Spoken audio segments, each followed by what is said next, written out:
What's up, everybody? It's your boy LB. We're gonna start having probably a little bit different intros just to have it easier.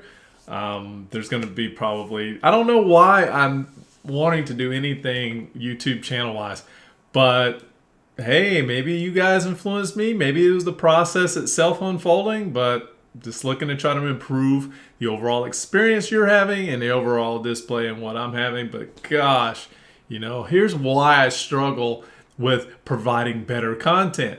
It's because if anybody's ever done YouTube videos or had a channel, like I've had plenty of channels, it's a lot of work. And like to be honest, like you get older, you got other tasks, other events and activities to do, so it becomes daunting. Somebody says, eat an elephant one bite at a time.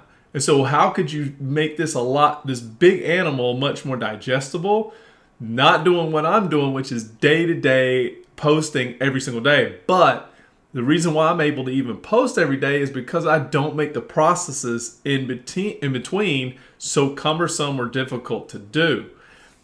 There's like just to give you an example, I can make a video like this, yada yada yada, talk it up, speak on a subject matter, yada yada, take it to another service, have it clean and wash it up, because AI, there's a lot of AI scrubbing services. When I say scrubbing, but editing services. So they'll video edit your stuff, put music into it, do all the jump cuts. I mean, life is a lot easier for a YouTube maker now.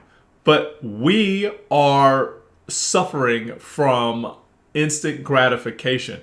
This animal is robbing even the best of best resources given to us. So, like, even though that's an outcome, even though it's much easier than anyone who ever had it 5, 10 years ago, the bombardment of this energy of instant gratification mixed with the age of abundance means even doing something as simple as that becomes too critical, too difficult, I'm using these words like I'm trying to impress you, but I'm not. I'm trying always, when you hear me speak a certain way, know that I am speaking to try to convey a feeling that I'm feeling about on a particular subject. But anyways, the point I'm making is that even still, at just these easier levels to make a YouTube video, it becomes overwhelming still. I don't know. How can I comment right now on what's going on in my life? First of all, I haven't made a whole lot of gratitude in any of my videos recently. I know I haven't. I just haven't commented on it. I just been speaking basically what's going on, basically a general perspective. But let me kick things off with a little bit of gratitude right now. Or should I start with whining first? Ugh. La, la, la, la, la, la. Here we go. Let's do some gratitude. I've got this new chair I put together yesterday. I busted my butt. I've got so many things I can be grateful for that I've been doing here recently. I may have a pretty good amount of cash right at the moment and money, but that ain't going to last forever. And so I've got to get to work on figuring out what my next objective or pursuit is going to be in my life. And at some level, I want to clean the slate. So what my mind is envisioning is taking all of these things that I have, which is so, oh my gosh, it was so overwhelming to think about it this morning. But like we always do this up here, we got to get it out. We got to put it into a list so that it's not ruminating all day and it just takes away. If I showed you my list on my phone, my goodness, you can't imagine what the heck I wrote out and never done. But at least it's out of my brain noggin for the short term before it resurfaces and says, hey, what did you do? Did you remember to do that thing on that list before? It's like, it's crazy. So this is one reason why I encourage people that are already intellectual thinkers and in-depth pursuers, like, don't do any shrooms. I'm being honest with you. When they said in the Bible, and I'm just quoting, I don't know if I have this right or not, but whenever they said, or God told Adam and Eve, don't eat from the tree of knowledge, Do you understand what the tree of knowledge entails? You get, like, people think they're getting some aphrodisiac thing, knowing everything. Like, you're like, I want to know this. I want to figure out how to do that. I want to know, no, no, no, no. Meet the tree of knowledge, tree of knowledge. More, more, more. No, more is not always the best. It can rob you by you overthinking and not being able to establish or develop clarity for intention. And one of the biggest things that I'm noticing, and I'm glad I'm saying this right now, this is gratitude right here. I'm glad I'm figuring out, even as I speak it right now, that more is less in many, many cases. What am I saying? Well, the more you have, the more you have to contend with. And contend with means to manage. So if I have to manage, I've got a property that I have with my family home. I'm busy with this silly balancing act of wanting to stay in a structure that somewhat has me together, more structured out, as all the for all the things that I would want in a home, but I don't need to add more or subtract more. This home contains it for me at the moment. I'm happy with that. But then the home itself is not in the right location. And it could be spruced up a little bit more as far as like size wise. I could have more size where I could store things better. So I'm not fully content, but I'm close enough. And then I have my family home where it's at the location I would desire. It's got plenty of room, plenty of acreage. It's in the country. It's like what I want, but it doesn't give me the home. So I have this crazy, strange mismatch that I'm always trying to reconcile, and it is nerve-wracking. And got to pray about it. I tell you, everything I start to do now, I start to just toss it over, let the Creator help me out, because I don't do it enough. I got to do that. I got to lean on something, someone, it's going to have to happen. And I hate that it's such a struggle for me to do that.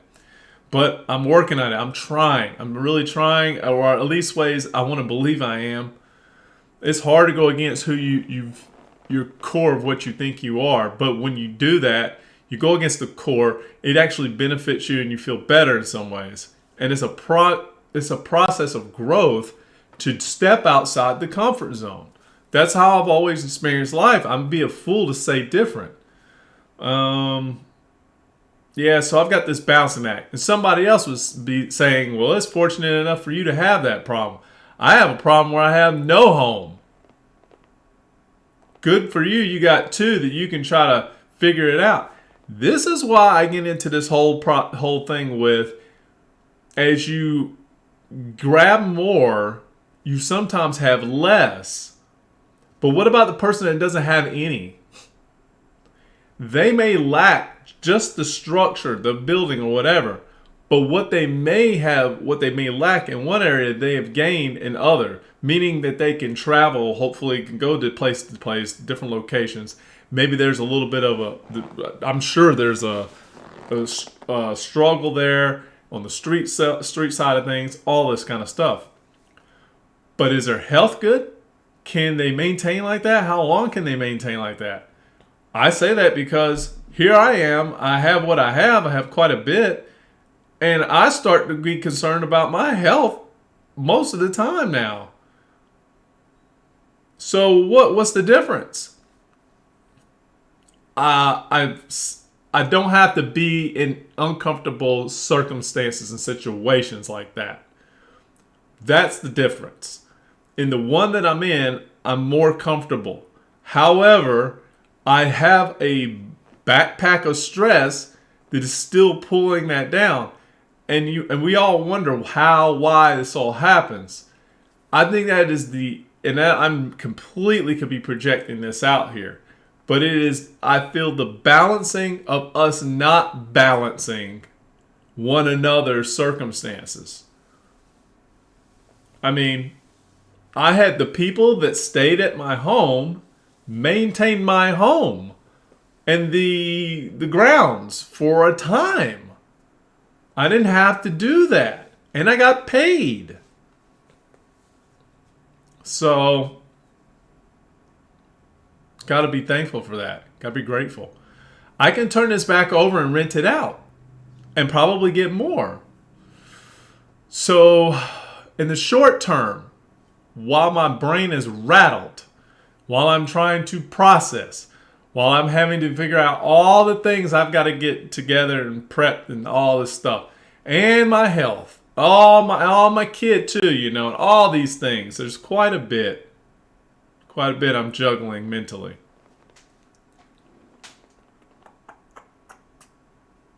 As you can see, I lock up even talking about it because it's just so much bouncing at.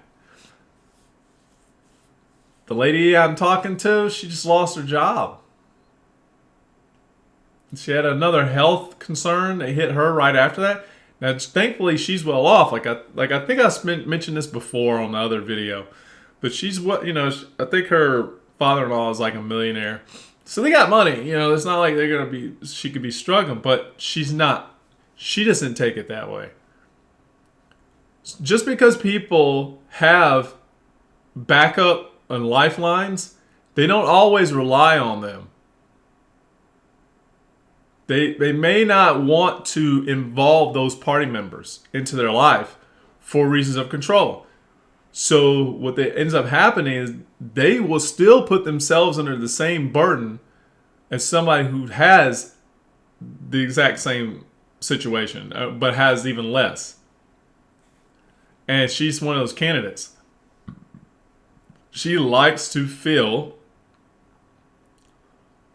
worthy or of service to places and what she works for, or whatever. That's I think that's really like her core love language.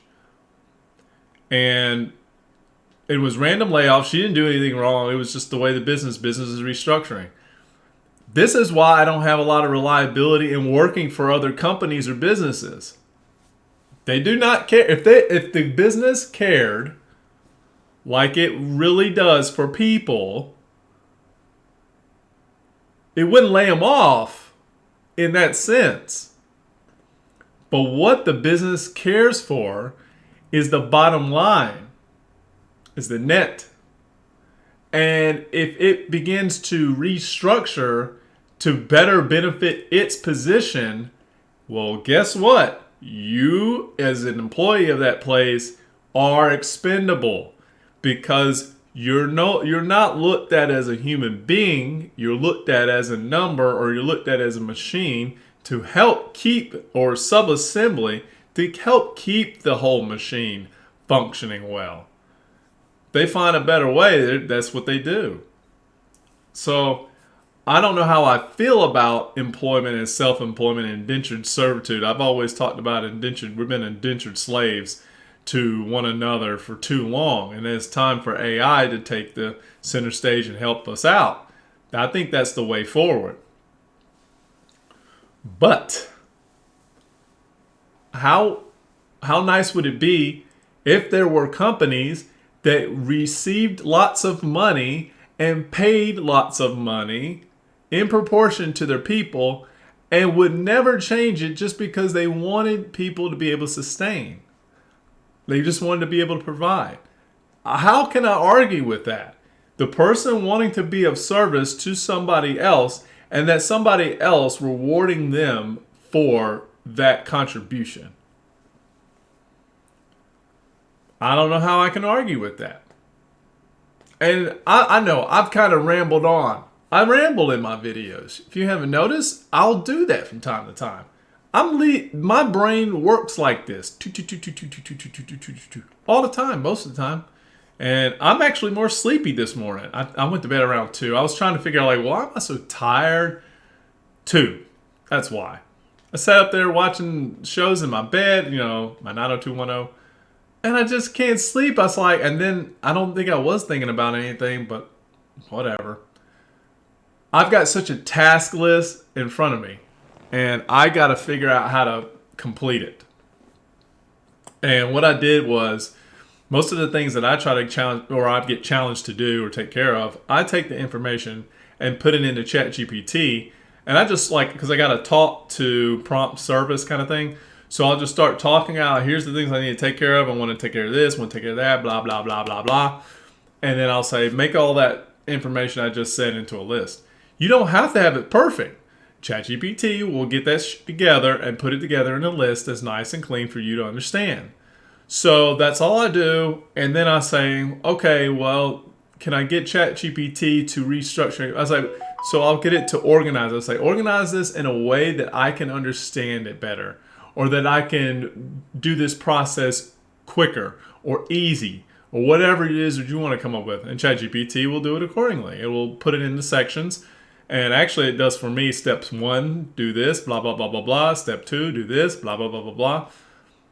And now you've got kind of some organized steps to take forward. And I do this in chunks of chunks of chunks of chunks. I don't always do it in the same thread because ChatGPT doesn't track information as well as I would like it to. You would think it keeps track of your conversation. That's why they have a conversation thread. However, it does not keep that well. So when I was coming up with my AI assistant, I thought I could give it all these different angles, get it to figure it. No, it does not. It will forget the original stuff that you've even told it, but it has it in the conversation thread, so you can go back and look at it for reference. But if you've had this dialogue going for a long amount of time, it's like sifting through a jungle, and you just have to kind of think, where did I talk about that at? So instead of doing that, I create separate conversations and take smaller and smaller. I chunk the chunks, and I keep chunking till I'm almost damn near at my simplest parts. And that's what I'll have as a thread that just focuses on that. And then that gets cleaned up to then move it back to the next thread. And we go again from that process on. So that's what I'm gearing up to do. I've got a big set of things to do today. I'm going to see what I can take care of, get knocked out. And it's really stuff that I don't like to do during a waning moon. But, a list is different from doing things like feeling like you need to be active. Lists are things like you're just checking off. It's like you're cleaning, you're sprucing up. And so that's the whole thing. Like if you felt like you had to do work, meaning like, and you just want to be active. That's not really what's conducive for a waning moon. Waning moons don't really want you to go and do a lot of physical activity like you just said you have to. Let's say, for example, I've got to keep maintaining. I've got to build muscle. Trying to build muscle, workout during a waning moon is extremely rough. I think for a lot of people, they don't pay attention. They have more of their injuries during that time. I know I did. Your health is compromised usually during that time. Mine is right now. And I'm just wanting it to get better. And I'm really trying to do the things that don't exacerbate issues. I have screwed up my back all those times in stupid times. Were usually during a waning moon. It's ridiculous. And you'll find that when the moon starts to do a new moon and wax again, you'll be already in a highly strengthened energy state. This takes place more on the heavier sides of you begin to notice more of this in your later years than you do your early years. Matter of fact, if you're somebody that notices that you're always changing every single day, or like you're one person one day, but then you feel totally weird the next day, you start having these issues where you're like, why can't I have the same personality, energy every single day? Because I used to struggle with this in high school. I will never forget. I was like, why do I feel like this? Why do I feel like... And I stopped in that time frame and started saying things to myself, well, I am who I am today. And I don't know what I'll be like tomorrow, but today's the day it is, and I want to have some fun with it. Because my energy would shift, I have a type of energy that shifts. Somebody might say, oh, he's a schizophrenic. And no. You guys seen all my videos. It's the consistency of me. I don't think I'm that different on any video from day to day. So it's not that drastically different. But I do run through these different vibe states. And so that's just my character. Ain't going to change.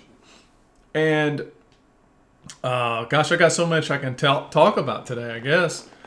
But I'm always trying to make sure that my state is maintained the best that it can be. But most of those times are influenced or affected because of the moon cycles or something energetically happening out in the world, and we just don't pay attention to it. That's what I've figured out over the years. And then when you get that part down, you begin to enjoy the moment better. You begin to relax and know that nothing's happened to you. You're nothing wrong with you, So that's one thing. I'm trying to remember. So one of the things that the mother said to Dylan on 90210 last night was, "Honey, Dylan." That's how she kind of talks, Iris. "Honey, Dylan, you must remember that wherever you have to remember, you are who you are, where you are. And remember to that was it. Remember to accept who you are, where you are in life."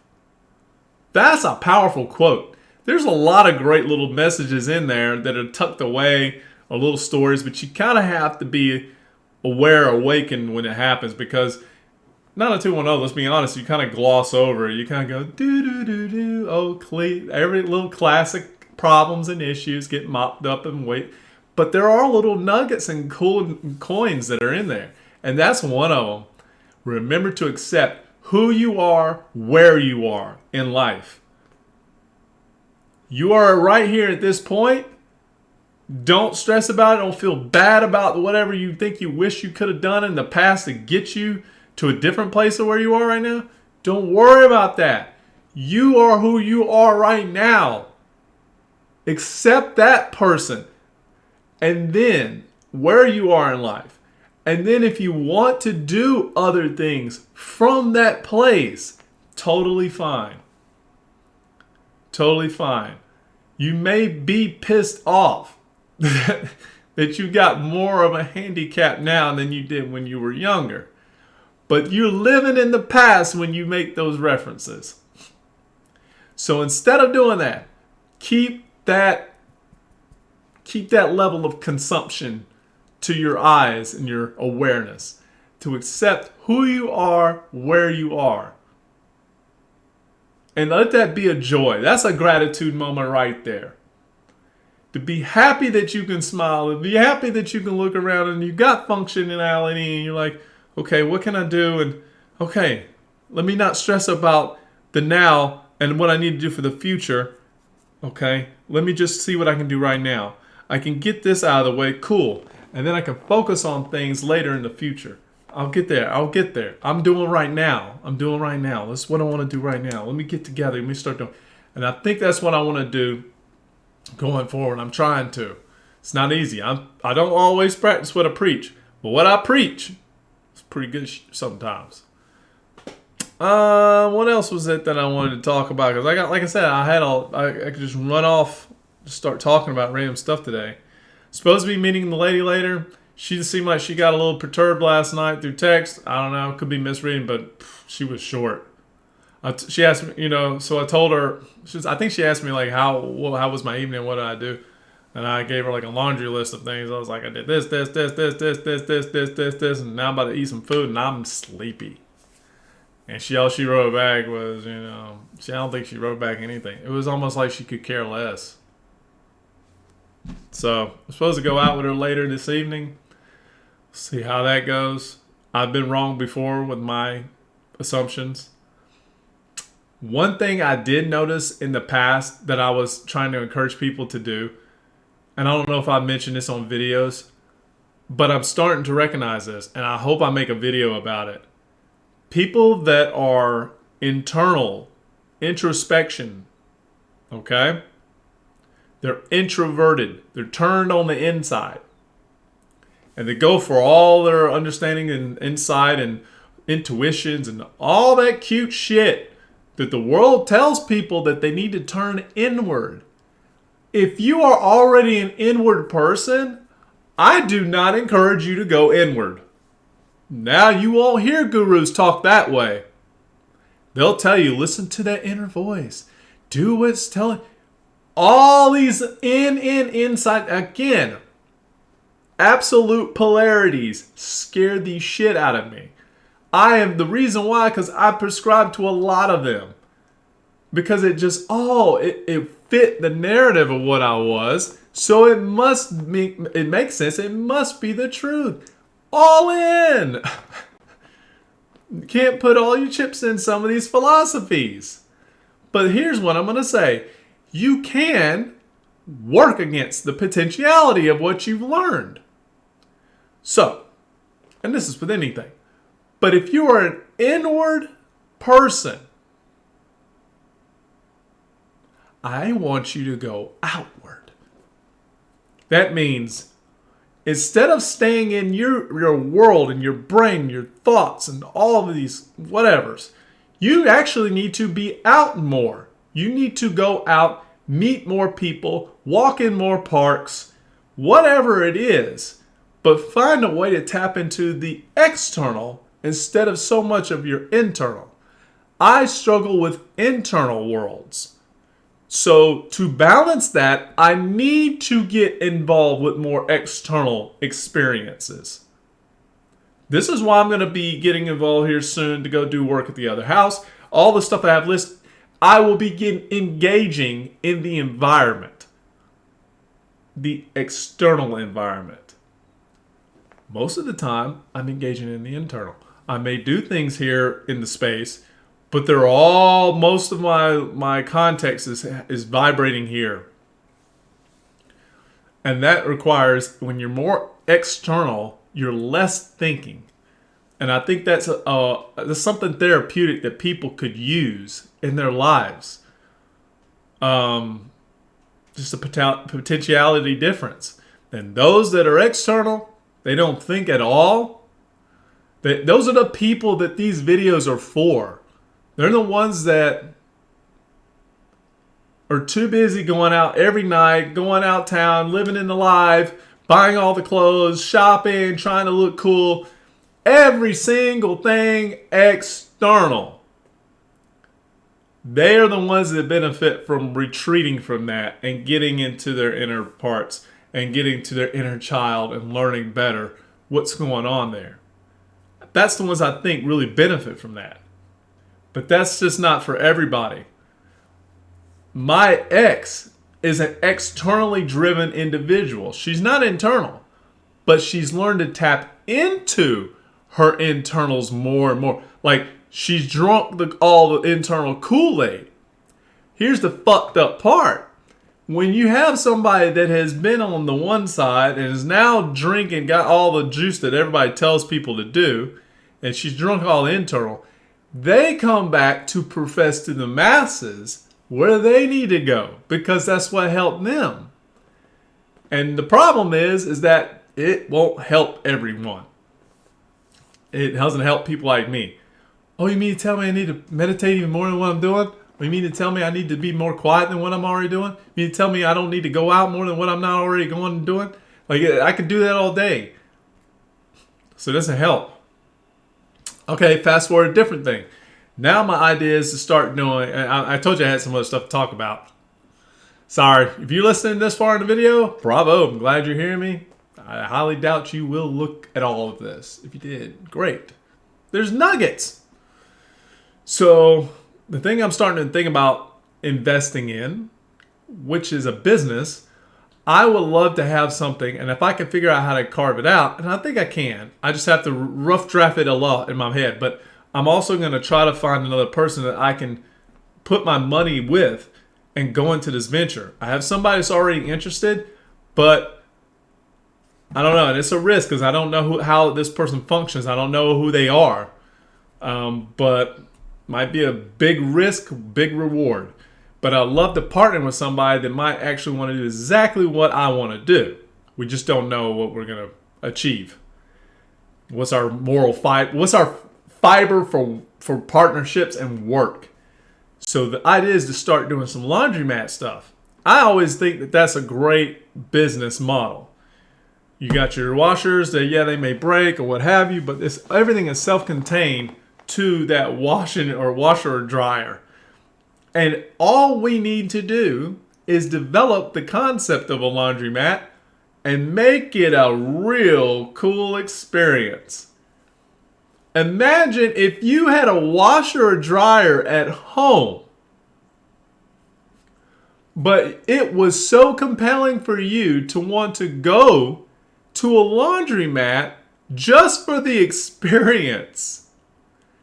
That is the laundromat I want to create. Almost like a theme park situation. But how do I do that? Maintaining costs, all this kind of stuff. I can share stuff with you now, but well, if you're watching, this video never gets attention anyway, or these kinds of long ones. So I will give you the tidbit of how you can improve a laundromat. What I keep seeing as far as formats and layouts is the same old, same old. They give you all the washers, all the dryers. You've got a folding table. You're lucky if you have some TVs. And then you have some vending machines. And if you do a number of these extra things, laundromats are usually pretty profitable. We're talking about from, I think they said from 1,500. Oh yeah, the average makes like 450 to 500 a day. And we're talking about location. So if you're in a pretty decent location and you're providing a nice laundromat, it'll fucking sweep everybody. And most laundromats suck. I mean, for whatever reason it is. I got to figure out what the objections are. So the idea is that you minimize the number of objections that could possibly you can encounter in a laundromat. Maximize the number of benefits and differences that each laundromat doesn't have. And overall, you'll win. So I'm giving what my thoughts were about this. So you can invest $300,000. I know that sounds like a lot to people. It's still a lot for me. I really don't have that kind of cash flow. But I'm going to leverage a lot of my assets to obtain it if I need to. Why am I doing this? Because when I put my money into this business and I'm bringing out, I don't know, maybe $10,000 a month, every month, or I'm making $500 a day, then that investment is, first of all, you're holding an asset at that point, an income generating asset. You can turn around and sell this business and make much, much more. I can make millions. I could take and cash it out early, take a couple million or maybe $1 million, it doesn't matter, reinvest the process somewhere else. That's what I think with moving cash faster instead of holding is a different type of strategy. So you take the cash, you reinvest it somewhere else. You probably have a better knowledge on how you want to do the next place anyways. You redo the whole thing, more improved, better, and probably smart not to do a franchise first. Why? Because when you sell a franchise, you no longer can take that anywhere else. So you got to redo the whole thing. But come up with a fake one, do another franchise later. Don't really matter to me. But you take that money, you cash it out, you sell the business. Say you take $1 million.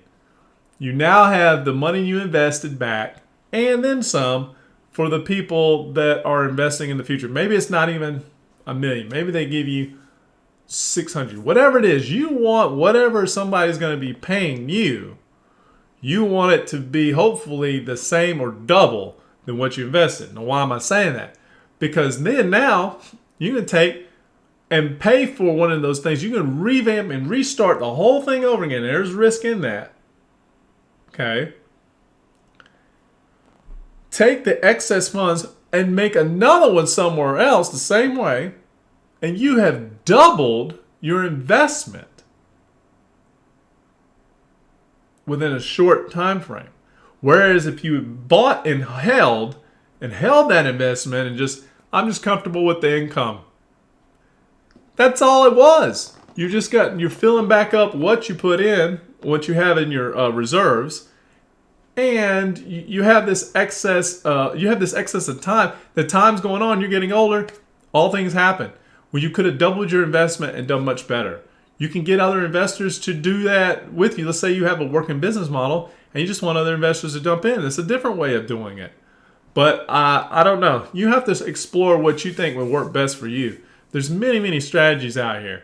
And if you had some thoughts like what I just gave you, run them by ChatGPT.